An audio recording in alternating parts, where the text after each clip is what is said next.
Assalamualaikum warahmatullahi wabarakatuh. Perkenalkan, nama saya M. Iqbal Fadila, NPM 2115310166. Saya mahasiswa Universitas Pembangunan Pancabudi Medan dari Prodi Manajemen. Di sini saya akan menjelaskan apa itu K3 atau keselamatan dan kesehatan kerja. Keselamatan dan kesehatan kerja adalah suatu sistem atau usaha yang bertujuan untuk melindungi pekerja dari potensi bahaya di tempat kerja yang mengakibatkan cedera, sakit, bahkan kematian.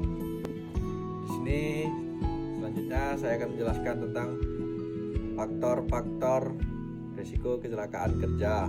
Yang pertama itu ada faktor manusia. Yang pertama yaitu kelalaian atau tindakan ceroboh yang menyebabkan terjadinya kecelakaan kerja. Yang kedua yaitu kelelahan. Kelelahan memiliki risiko lebih tinggi untuk membuat kesalahan yang dapat berakibat fatal. Yang ketiga, kurangnya pelatihan. Pekerja tidak terlatih atau tidak memahami prosedur keselamatan dapat rentan terjadi kecelakaan kerja. Yang keempat, ketidaksesuaian perilaku. Contohnya, tidak menggunakan alat pelindung diri atau APD yang meningkatkan risiko kecelakaan kerja. Yang kedua, dari faktor lingkungan kerja, yaitu ada kondisi fisik tempat kerja yang sempit, gelap, yang meningkatkan risiko kecelakaan kerja. Yang kedua itu suara bising. Kebisingan yang tinggi dapat mengganggu konsentrasi pekerja. Yang ketiga yaitu kualitas udara. Paparan terhadap bahan kimia berbahaya atau polusi udara dapat menyebabkan kecelakaan kerja. Yang kelima yaitu pencahayaan. Kurangnya pencahayaan Anda dapat menyebabkan kecelakaan kerja, terutama pekerjaan yang membutuhkan ketelitian tinggi. Selanjutnya saya akan menjelaskan contoh kasus masing-masing dari risiko kecelakaan kerja. Contoh yang pertama itu dari faktor manusia. Faktor manusia itu ada namanya kesalahan manusia.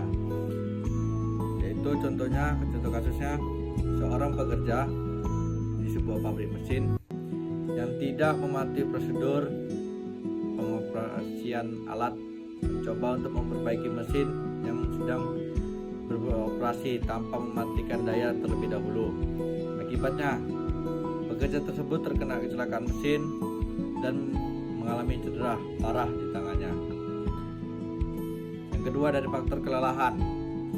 Seorang supir truk yang bekerja lembur selama berjam-jam tanpa cukup tidur dan mengantuk saat mengemudi menyebabkan kecelakaan lalu lintas yang merugikan dirinya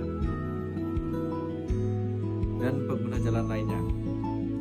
Penjelasannya, kesalahan manusia seringkali terjadi akibat ketidaktelitian dan kelalaian atau kurangnya pemahaman terhadap prosedur yang benar.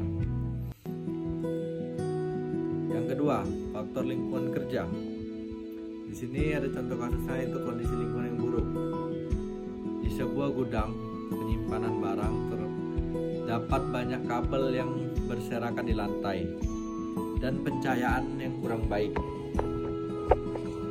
Seorang pekerja terjatuh karena terpleset kabel yang terjatuh di lantai dan cedera pada kakinya. Yang kedua yaitu kualitas udara buruk. Pekerja pabrik kimia yang tidak menggunakan masker pelindung terpapar gas beracun karena ventilasinya yang buruk. Akibatnya pekerja tersebut mengembangkan masalah pernapasan yang serius. Penjelasannya, lingkungan kerja yang tidak terorganisir yang baik ataupun memiliki kualitas udara yang buruk dapat memperbesar risiko kecelakaan kerja, baik bersifat fisik atau terjatuh, terpleset maupun kecelakaan jangka panjang. Sekian dari penjelasan saya. Mungkin itu aja yang bisa saya sampaikan. Dari Topik Hidayah. Assalamualaikum warahmatullahi wabarakatuh.